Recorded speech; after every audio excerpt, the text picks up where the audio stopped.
Welcome to the Postpartum Coach podcast, where we embrace our needs as moms, we learn to lead ourselves first, then our families, and where we create our own healing from the inside out to find our way to the work we were meant to do in this world. I'm your host, a fellow mom of 3 and a certified life coach, Lizzie Langston.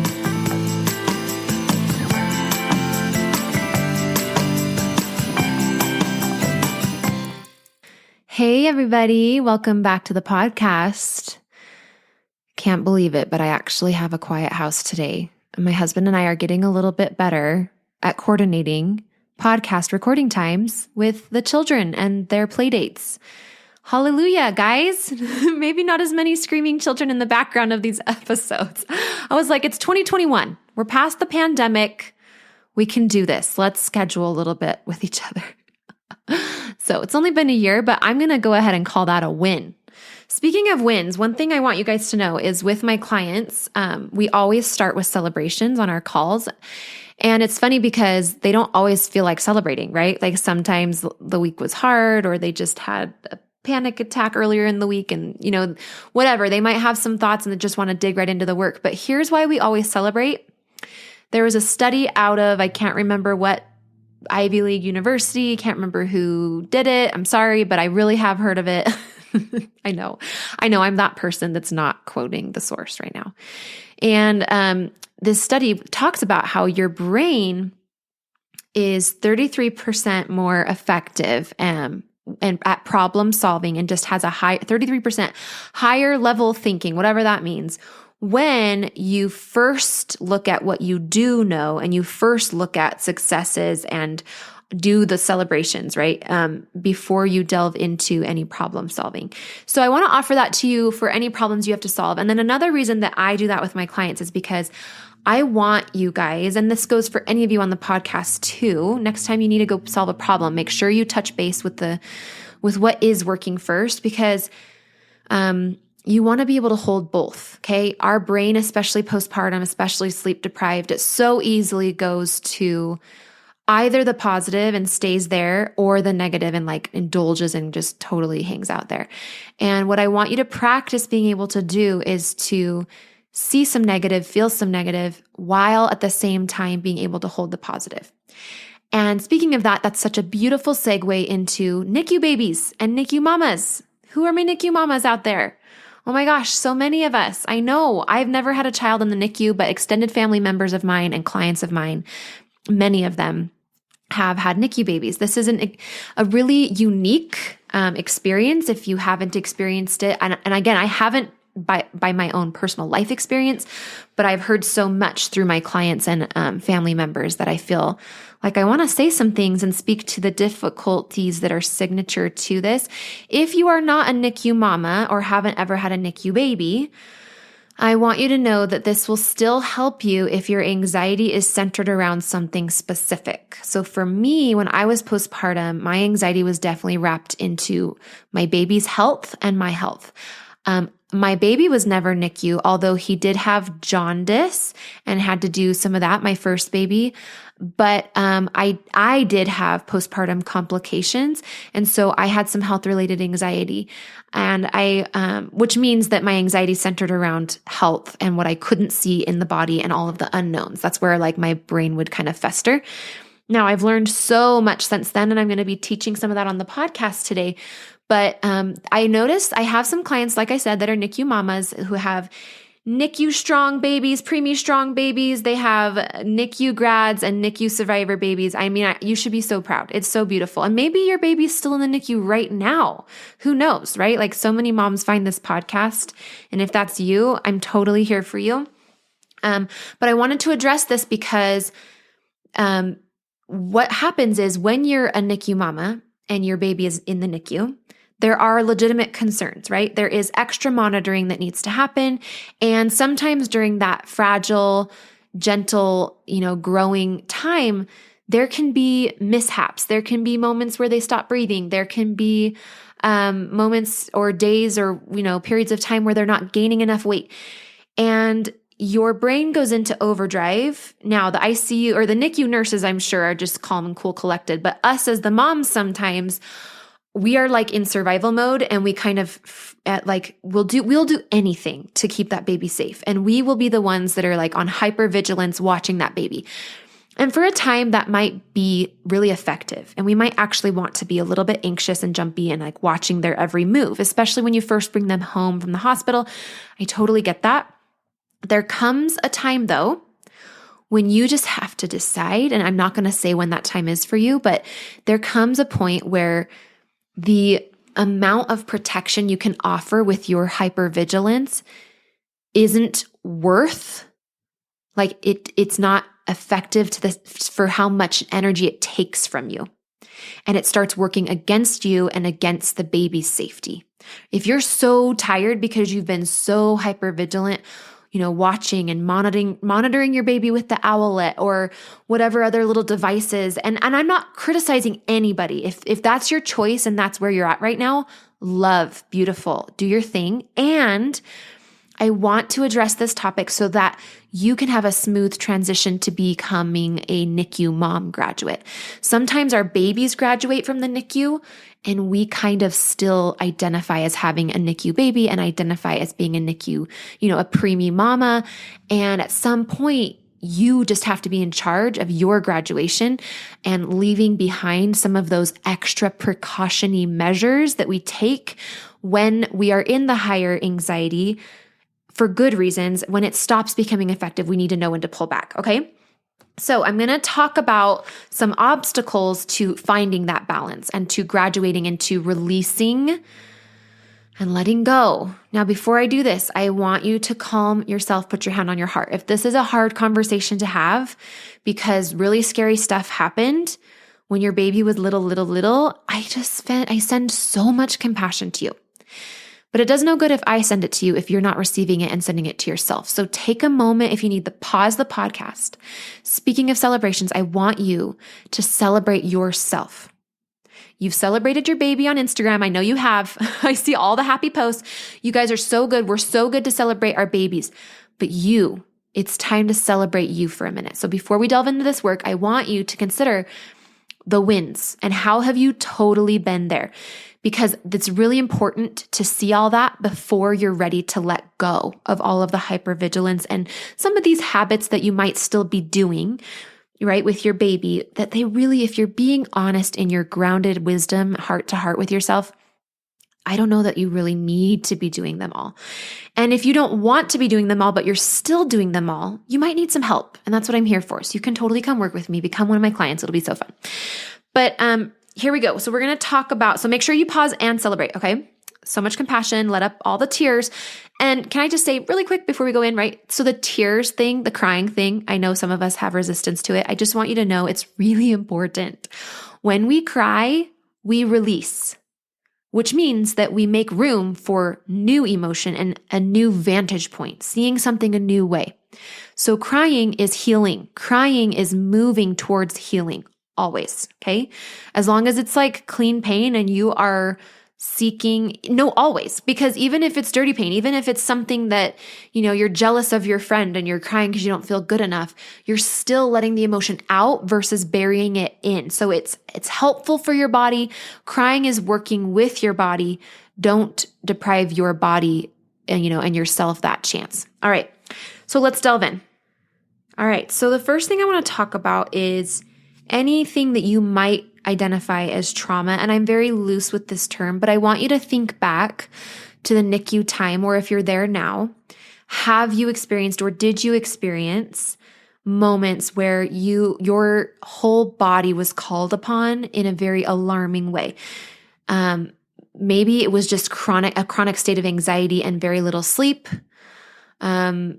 Maybe it was like all of the trying to breastfeed or pump your breast milk while the baby was in their little cute little container, whatever it was. You know what? I watched Zoolander No, not Zoolander. It was A Night at the Museum with Ben Stiller.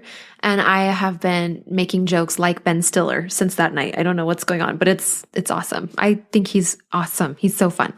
Okay, I digress. Coming back to your experience in the NICU, though, I want you to just review and give yourself a chance to identify any thing that happened during that time that you might still need to process.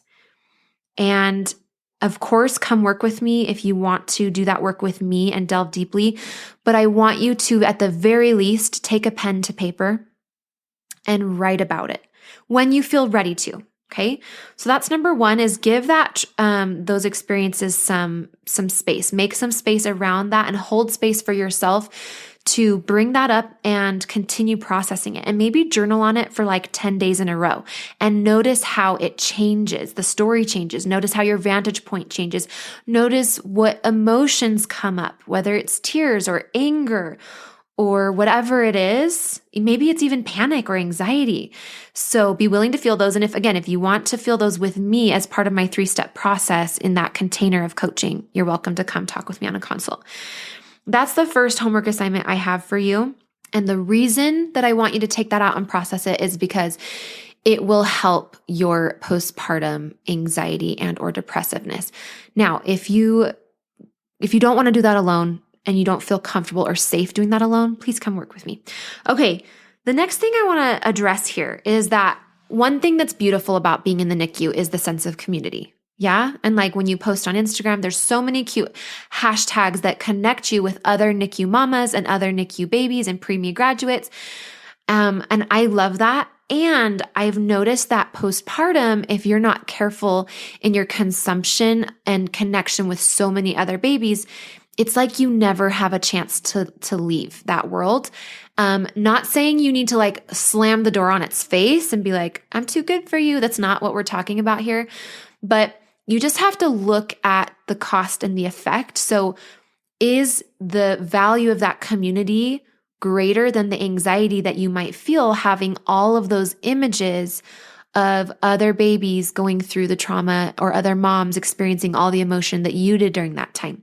So if you, during the time that you were a NICU mom, followed lots of accounts, just make sure that you're doing yourself the service of being thoughtful about how much NICU content and preemie photos and videos you are looking at, especially if your anxiety is surrounding your baby being okay to sleep on his or her own and other NICU related things like eating properly, all that stuff. So you just want to make sure that you are checking in with your body and your mind and your mental health and stability, and don't get so attached to that community that you're not drawing a boundary there and letting some of it go in order to live in the life you've created, to live in the health that you earned and that your baby earned through that NICU stay and through the fighting and all of the wonderful survival you guys built and did together.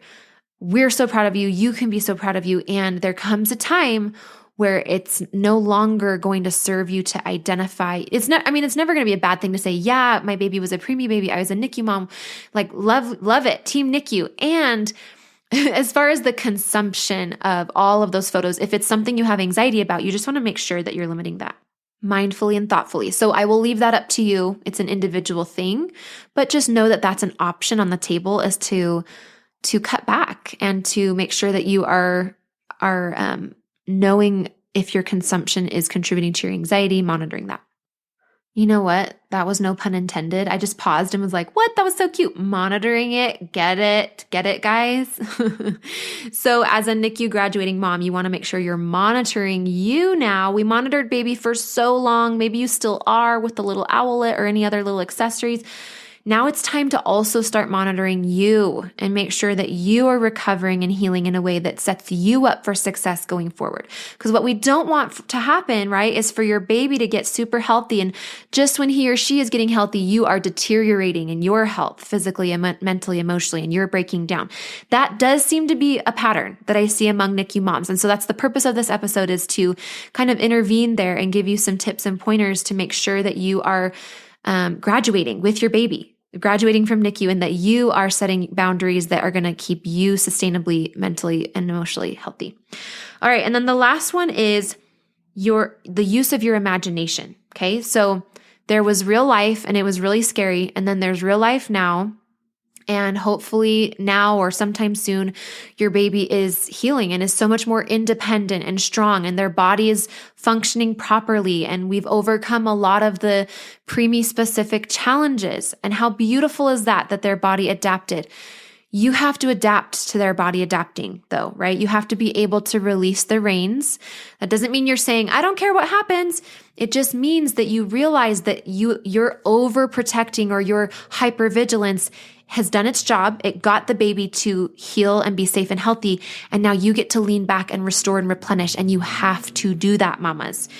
Okay. So one way that you can do that is notice how frequently you are thinking about your baby dying or having some sort of scary thing happen to him or her. And not only how often, like how frequently you're thinking about that, but how much time are you spending going down that scary imagined rabbit hole. One thing that I teach my clients in the 3-step process that I take them through, right? We've got calm your mind, calm your body, and calm your life. And in that first step, calm your mind, one thing that we really work on is balancing out the use of your imagination. So when your brain is only giving you the scary stuff, it's up to you, it's up to us to also redirect our brain after we've processed the anxiety from the scary things that it's imagined, also practicing imagining the safe. So here's what I want you to do. Whatever the scariest things are that you imagine, like take the top 2 or 3 things that you think of with regards to your baby that is now home from the NICU and your preemie is now kind of catching up with his or her peers as far as like development. When you're in that safe zone, and by the way, like you just have to decide that it's safe, right? Because technically we can always worry. And so when you're ready to pull back because the anxiety levels and the hypervigilance isn't sustainable, I want you to practice imagining your baby doing the opposite of those things. So for example, if your baby, or if your fear in your mind that your body or your brain plays on repeat is like your baby's sleeping and then his lips turn blue and he's not breathing, okay? And I'm sorry if this is scary, but so many of us have these little fears. And so they don't feel little though, they feel big, right? So if you imagine your baby's lips turning blue and like some scary episode like that, I want you to first put your hand on your heart, breathe, and realize that it's just my imagination. You can say that to yourself, like this is just an imagined response. This isn't even actually real. And just as likely is this situation over here. And I want you to imagine your baby sleeping peacefully. He sleeps through the night or, as many hours as are appropriate at this point. His lips never turn blue. He's got that beautiful rosy coloring. He's not too hot. He's not too cold. He's not crying. His little heart's beating and everything is safe and good. That is available to you, and that is very likely to happen. So while our brain will always kind of bring us the scary thing to look out for, and your whole life through, you'll have that here and there, it really is important how much time you spend there and how you respond is going to determine how frequently your brain brings you those scary things. And so one way to mitigate that is to spend time imagining the positive, the safe, and the good. And not just like rainbows and daisies. And we're not imagining this to try to get away from our anxiety, but we're just holding both. We can hold both the potential of something fatal or scary, but we can also hold the potential of safety and goodness and love and life and living and health and wellness. That is available to you. If you want to spend more time there, if you want to get your presence back in your motherhood, if you are done spending so much of your energy and your time unsustainably just leaking out of you in all of these scary places in your mind, I want to invite you to one of my free consults. I offer free 60-minute consults. You can come chat with me. It's just LizzieLangston.com/consult to book yourself a free 60 minutes. There's lots of testimonials on my website. You can go check that out. But I send so much love to you guys. I really am proud of you all, and especially all of you NICU mamas. I think I'm especially proud of all of you, but my heart goes out to you tonight, and I'm really here for you. So take care, and we love you all. We'll talk to you next week. Bye-bye. Hey, Lizzie here. I've helped dozens of postpartum moms just like you to manage their postpartum anxiety and deconstruct their postpartum depression.